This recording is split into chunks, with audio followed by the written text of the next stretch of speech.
So after the First World War, where tear gas was used mainly to try and get people out of the trenches during the kind of what was considered a stalemate, and they wanted to be able to shoot them with other kinds of artillery and other kinds of gases. And when the war ended, a lot of effort and time and resources had been put into the development of these new war gases. And entrepreneurial generals and other people who were leaving the military thought, what are the things that we could do during peacetime with all of this new equipment and chemical based warfare? And one of the things that came out of that, particularly pushed by the United States, was the idea that you could use war gases for peacetime by marketing them to law enforcement agencies. Well, how it is actually deployed is important, and the effects can vary. Yes. So one of the things that is a common misconception is that tear gas is some kind of particular thing. But really what it is these little particles or kind of droplets or powders, and they get mixed with other kinds of chemicals. And that's what allows them to be dispersed in so many different ways. So we're seeing people sprayed with things just by little handheld aerosols like a hairspray, things that look more like a fire extinguisher. We're also seeing them shot in canisters. We're seeing them thrown in grenades. And one of the things that has become a big technology of debate is these pepper balls, which are these little balls that look like paintballs, but inside of them are these different chemical agents that we call pepper sprays and tear gases, but really, once again, are these droplets or powders. Well, it is considered a non-lethal method of dispersing crowds, but is there a possibility it could be deadly to some?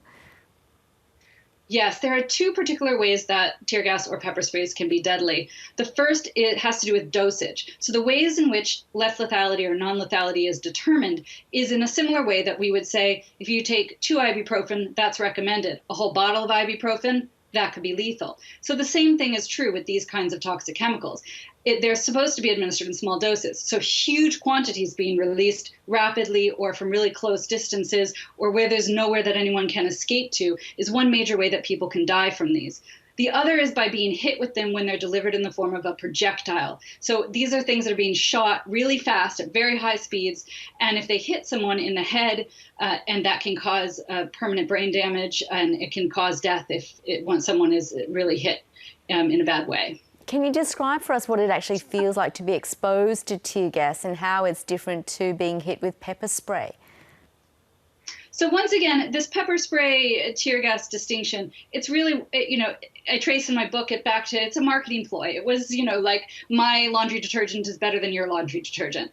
We have to remember that these are droplets or powders. They can be dispersed and mixed in different ways. So what the question is really is it different to be sprayed in the eyes from a close range with one of these chemicals than it is to be, say, fired with them at rapid velocities in small hard balls like a pepper ball versus what it's like to be shot with a big grenade over and over and over again. So those are the things that make that kind of distinction in feeling. It has to do much more with the delivery and the dosage than it does with the kind of chemical being used. I see. Well, we're in a situation now where toxic chemicals which are banned in warfare are permitted for use against protesters. Should the use of tear gas at rallies be prohibited too, in your view?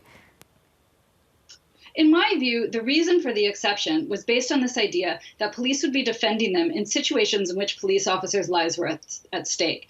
If what we're seeing instead is the offensive and sometimes punitive or punishing use of these that basically says, we don't want protest here, or there's not allowed to be protest here. And that, to me, should not be permitted. That goes against the fundamental principles of democracy and freedom of assembly and speech. So who decides what levels and method of use is acceptable?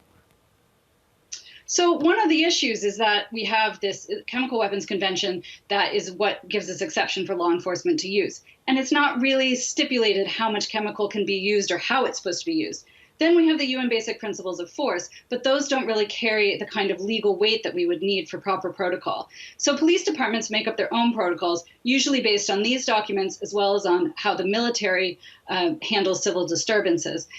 And this problem with this is that there's no set regulation, there's no shared guidelines, and there's very little legal attachment to those. Have you seen a trend in the use of tear gas in recent years in terms of particular countries or perhaps frequency of use? We're definitely seeing increased frequency of use since kind of the Arab uprisings in 2011. That has to do with extremely strong marketing pushes, lots of companies growing, companies increasing their regional offices, this being sold as a quick solution to protest, and it being seen as safe, which we know is not true, which then makes police officers quicker to go to it than to other forms of de-escalation or disinvolvement or community engagement. Dr. Anna Feigenbaum, thanks so much. Really fascinating to talk. Thank you for having me.